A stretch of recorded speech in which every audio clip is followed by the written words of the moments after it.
नमस्कार दोस्तों, मैं लेकर आया हूँ एक बहुत महत्वपूर्ण टॉपिक और वह टॉपिक है अलंकार से संबंधित। अलंकारों में मैंने शब्दालंकार आपको पहले बता दिया था, शब्दालंकार के बारे में बात की और आज अर्थालंकार के बारे में बात करने वाला हूँ। तो दोस्तों, अर्थालंकार किसे कहते हैं? अर्थ को चमत्कृत करने वाले अर्थ आश्रित अलंकार अर्थालंकार कहलाते हैं। इसका तात्पर्य यह है कि वह चमत्कार निकाल कर यदि उस वाक्य का केवल तात्पर्य कहा जाए तो वह वाक्य बिल्कुल सादा और अरोचक हो जाएगा। तो दोस्तों, इससे पहले यदि आप नए हैं चैनल पर तो चैनल को सब्सक्राइब कर लें और पूरी बात सुनें। बात वही कि अर्थ के माध्यम से काव्य में चमत्कार उत्पन्न हो तो अर्थालंकार होता है। अर्थ को चमत्कृत करने वाले अर्थ आश्रित अलंकार को अर्थालंकार कहते हैं।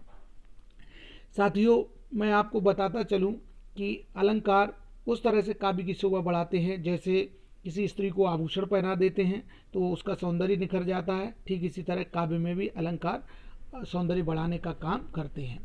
अर्थालंकार की यहाँ पर बात करने वाले हैं तो अर्थालंकार के कौन कौन से भेद हैं, और यहाँ पर प्रयास किया गया कि बहुत सारे भेद आपको बताए जाएं कि कहीं पर 3 अलंकार दे दिए जाते हैं, कहीं पर 4 अलंकार, कहीं पर 5 अलंकार, लेकिन यहाँ पर बहुत सारे अलंकारों को समाहित करने का प्रयास किया गया है, जिनमें से उपमा अलंकार, रूपक अलंकार, उत्प्रेक्षा, संदेह, अतिशयोक्ति, दृष्टांत, समासोक्ति, अन्योक्ति, विरोधाभास, भ्रांतिमान, वक्रोक्ति, ब्याज स्तुति, ब्याज निंदा, विभावना, व्यतिरेक और विशेषोक्ति आदि अलंकारों को इस वीडियो में समाहित किया गया। सबसे पहले हम बात करेंगे उपमा अलंकार की। उपमा अलंकार किसे कहते हैं? जब दो वस्तुओं में पृथकता रहते हुए भी समता वर्णित की जाए तब उपमा अलंकार होता है। समता आकृति, रंग और रूप और गुण की होती है।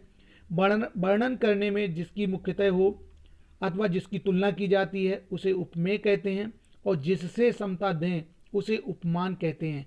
जिस हेतु समता दें उसे धर्म कहते हैं, और जिस शब्द के आश्रय से समता प्रकट करें उसे वाचक कहते हैं।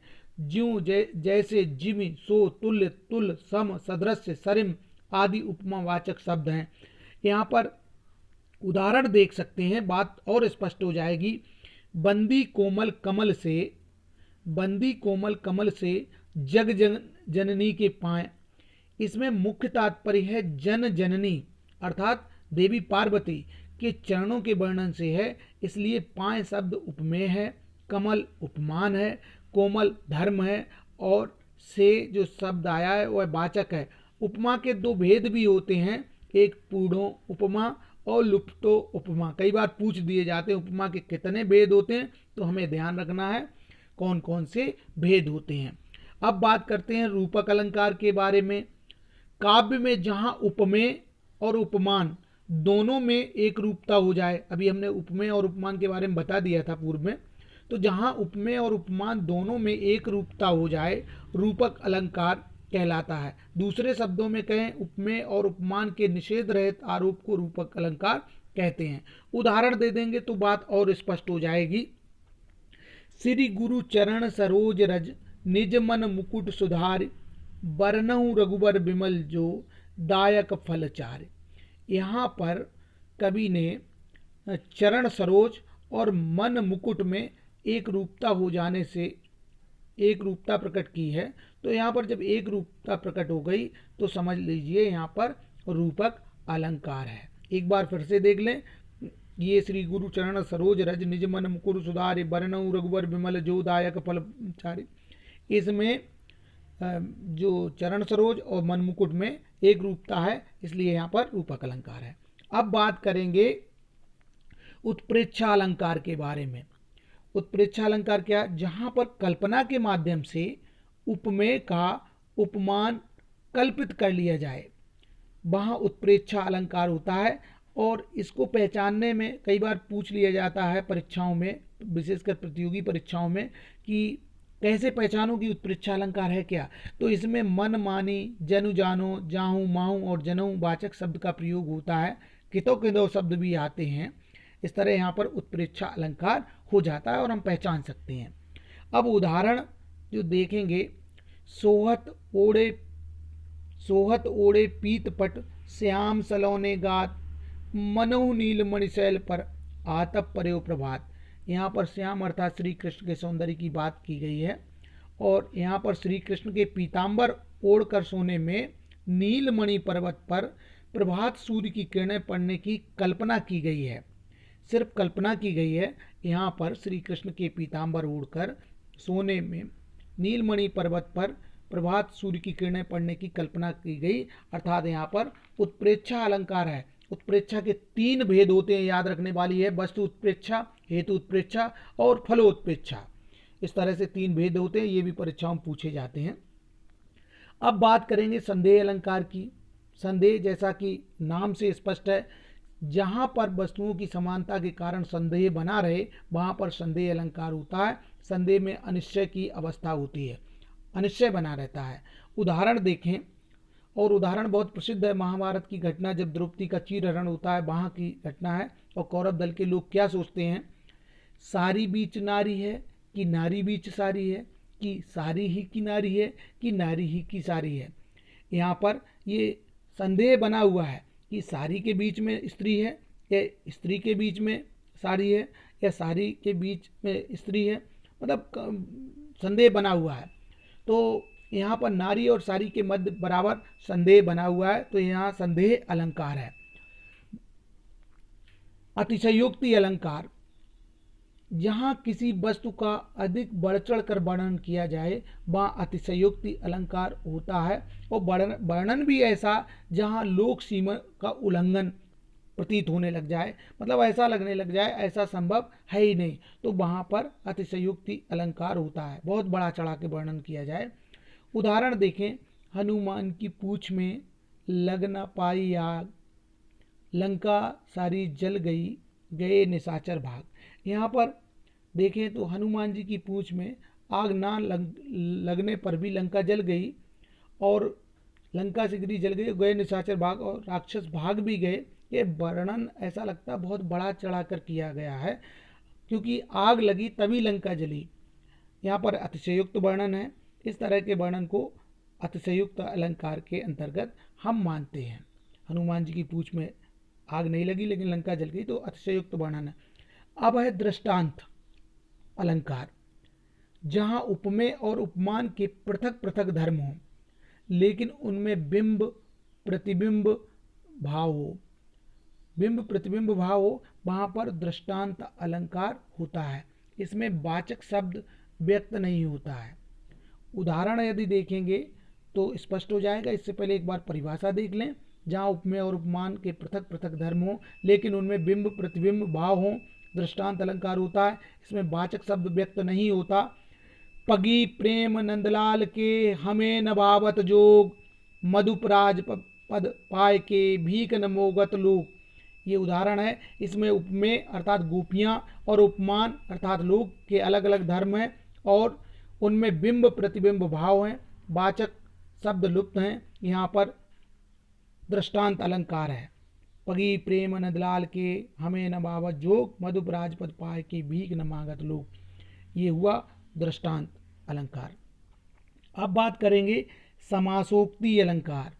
समासोक्ति अलंकार, जहाँ विशेषण के आधार पर उपमेय अर्थात दूसरे अर्थ रूप ध्वनित होता है। उपमेय अर्थात दूसरा अर्थ ध्वनित हो और दोनों अर्थों की परिणति उपमा में होती है, वहाँ समासोक्ति अलंकार होता है। जहाँ विशेषण के आधार पर उपमेय रूप ध्वनित होता है और दोनों अर्थों की परिणति उपमा में होती है, वहाँ समासोक्ति अलंकार होता है। उदाहरण गद्यात्मक दे रहे हैं यहाँ पर। चंद्रमा ने रात्रि का रजनी मुख इस प्रकार चुंबित किया कि उसके अंधकार रूपी वस्त्र अति अनुराग के कारण, अति प्रेम के कारण कब गल गए उसे पता भी न चला। इस उदाहरण में हम देखते हैं कि अति अनुराग के कारण या अति प्रेम के कारण विशेषण आया है और यहाँ पर समासोक्ति अलंकार हो गया। अब आता है अन्योक्ति अलंकार। अन्योक्ति का शब्द में ही अर्थ छिपा। अन्य धर्म उक्ति अर्थात जिसके बारे में कथन कहा जा रहा है उसके बारे में जो प्रस्तुत है उसके बारे में ना होके किसी अप्रस्तुत के बारे में हो, तो वहाँ पर अन्योक्ति अलंकार होता है। जहाँ पर अन्य के बारे में कथन कहा जाए या बात जब ठीक प्रकार से ना कहकर अन्य विधि से कही जाए लेकिन बात पूर्ण रूप से स्पष्ट हो जाए तो वहाँ पर अन्योक्ति अलंकार होता है। उदाहरण कबीर दास जी का वही दोहा, माली यावत देख कर कलियन करी पुकार, फूले फूले चुन लिए कली हमारी बार। यहाँ पर देखने में ये प्रतीत होता है कि कलियों को और माली से माली आएगा कलियों को चुनेगा, लेकिन ये बिल्कुल नहीं। माली यावत देखकर यहाँ माली कलियाँ और काल का प्रस्तुत अर्थ है। काल, युवा, पुरुष और वृद्धजन, यहाँ तीन की बात कही गई है, काल की, युवा की और वृद्ध पुरुष। काल कौन है? माली है। कलियाँ कौन है? युवा हैं। और फूले पुष्प कौन है? वृद्धजन है। तो उन्हें चुना जाना। इसके बाद है विरोधाभास अलंकार। विरोधाभास, जहाँ वास्तविक विरोध ना होते हुए भी विरोध का आभास हो, वहाँ पर विरोधाभास अलंकार होता है काव्य में। जहाँ पर वास्तविक विरोध ना हो और विरोध का आभास हो, वहाँ पर विरोधाभास अलंकार होता है। जैसे या अनुरागी चित्त की, उदाहरण देख सकते हैं, गति समझे ना कोय, ज्यों ज्यों बूढ़े श्याम रंग, त्यों त्यों उज्ज्वल हो। उदाहरण देख सकते हैं एक बार फिर से, या अनुरागी चित्त की, गति समझे ना कोय, ज्यों ज्यों बूढ़े श्याम रंग, त्यों त्यों उज्ज्वल हो। श्याम रंग में डूबने पर उज्ज्वल होना, इस कथन में विरोध सा प्रतीत होता है, परंतु वास्तव में विरोध नहीं है, क्योंकि श्री कृष्ण के प्रेम में डूबने पर मन का उज्ज्वल होना स्वाभाविक है और श्याम का अर्थ काला भी होता है। अतः यहाँ पर विरोधाभास अलंकार है। एक बार फिर से उदाहरण देख लें, या अनुरागी चित्त की, गति समझे ना कोय, ज्यों ज्यों बूढ़े श्याम रंग, त्यों त्यों उज्ज्वल हो। श्याम के रंग में डूबने पर उज्ज्वल होना, इस कथन में विरोध सा प्रतीत होता है, परंतु वास्तव में विरोध नहीं है। अब बात करते हैं भ्रांतिमान अलंकार की। भ्रांतिमान अलंकार संदेह अलंकार से कुछ मिलता जुलता है, कई बार इस बात का भी भ्रम हो जाता है, लेकिन यहाँ पर भ्रांतिमान अलंकार की परिभाषा है, जहाँ पर सादृश्य के कारण भ्रम से एक वस्तु को दूसरी वस्तु समझ लिया जाता है, तो वहाँ पर भ्रम या भ्रांतिमान अलंकार होता है। उदाहरण के लिए, बिल विचार कर नाक, घुसने लगा विषैला सांप, काली ईख समझ गज ने उठा लिया झट आप। यहाँ पर भ्रम से सूंड को बिल और सर्प को काली ईख समझा गया है, इसलिए भ्रांतिमान अलंकार है। एक बार पुनः उदाहरण देख लें, बिल विचार कर नाक, घुसने लगा विषैला सांप, काली ईख समझ गज ने उठा लिया झट आप। तो दोस्तों, यहाँ पर इसमें जो भ्रांतिमान अलंकार है, इसमें भ्रमवश एक वस्तु को दूसरी समझ लिया जाता है, जबकि संदेह में स्थिति स्पष्ट नहीं हो पाती कि वास्तव में संदेह में है क्या, ये है कि वो है, मतलब ये बना रहता है संदेह कि वास्तव में है क्या। अब बात करेंगे ब्याज स्तुति अलंकार के बारे में। जिस वर्णन में देखने में निंदा सी प्रतीत होती है, जिस वर्णन में देखने में निंदा प्रतीत होती है पर वास्तव में उसके विपरीत स्तुति का तात्पर्य होता है, तो उसे ब्याज स्तुति अलंकार कहते हैं। ब्याज का अर्थ होता है बहाना, स्तुति यानी प्रशंसा। जैसे उदाहरण देखेंगे, जमुना तुम अविवेकनी, कौन लियो ये ढंग, पापिन सो निज बंधु को, मान करावति भंग। इस वर्णन में शब्दों के अर्थों से तो यमुना जी की निंदा प्रतीत होती है, जो पापियों से अपने भाई यमराज का मान भंग कराती हैं, परंतु वास्तव में पुण्य सलिला यमुना की महिमा का वर्णन है, जिसमें स्नान करने से पापियों के पापों का हरण हो जाता है और वे यमलोक या नरक में नहीं जाते हैं। दोस्तों, ये है ब्याज स्तुति अलंकार, और इससे ठीक विपरीत ब्याज निंदा अलंकार। काव्य में जहाँ पर वर्णन में देखने में स्तुति प्रतीत हो पर वास्तव में उसमें विपरीत निंदा का तात्पर्य हो, उसे ब्याज निंदा अलंकार कहते हैं। आपको पता है, ब्याज का अर्थ होता है बहाना। नाक कान बिनु भगिन तिहारी, क्षमा कीन तुम धर्म विचारी, लाजवंत तुम सहज सुभाऊ, निज गुण निज मुख कहे सन काऊ। तो यहाँ पर जब अंगद रावण की सभा में, रावण जब अपना यशोगान कर रहा है स्वयं के मुख से, तब अंगद इस कथन से प्रतीत होता है। इसमें यथार्थ में इसमें अंगद ने रावण को कायर और निर्लज्ज होने का तात्पर्य कहा, इसमें निंदा है, जबकि ऐसा लगता है कि वास्तव में प्रशंसा की जा रही हो, लेकिन प्रशंसा नहीं, निंदा की जा रही है अंगद के द्वारा। अब बात आती है विभावना अलंकार की। काव्य में जहाँ कारण के बिना या कारण के विपरीत कार्य की उत्पत्ति का वर्णन हो वहाँ पर विभावना अलंकार होता है। जहाँ कारण के बिना कार्य का होना पाया जाए वहाँ पर विभावना अलंकार होता है। और विभावना अलंकार का सटीक उदाहरण है बिनु पद चले सुने बिनु काना, कर बिनु करम करे विधि नाना, आनंद रहित सकल रस भोगी, बिन बानी बक्ता बड़ी जोगी, चलना सुनना करना खाना ये सब पैर हाथ कान सुख के काम है। यहाँ बिना कारण के कार्य हो रहे हैं, इसलिए यहाँ पर विभावना अलंकार है। एक बार फिर से देख लें, बिनु पग चले सुने बिनु काना और कर बिनु करम करे विधि नाना। तो ये बिल्कुल अजीब सी स्थिति है। इसके बाद व्यतिरेक अलंकार, जहाँ उपमेय को उपमान से भी श्रेष्ठ बताया जाए वहाँ पर व्यतिरेक अलंकार है। उपमान चूंकि अद्वितीय होता है, उपमेय उससे तुलना की जाती है, लेकिन जहाँ उपमेय को श्रेष्ठ बता दिया जाए काव्य में, जहाँ उपमेय को उपमान से भी श्रेष्ठ बताया जाए वहाँ पर व्यतिरेक अलंकार होता है। उदाहरण के लिए, संत हृदय नवनीत समाना, कहो कबन पर कहे न जाना, निज परिताप द्रवय नवनीता, पर दुख द्रवय सुसंत पुनीता। यहाँ संतों अर्थात उपमेय को नवनीत अर्थात उपमान से श्रेष्ठ प्रतिपादित किया गया है। और ऐसा कहा है, कवियों ने उदाहरण तो दिया लेकिन उस तरह का उदाहरण नहीं दे पाए। तो एक बार फिर से देख लें कि संत हृदय नवनीत समाना, कहो कबनि पर कहे न जाना, निज परिताप द्रवय नवनीता, पर दुख द्रवय सुसंत पुनीता।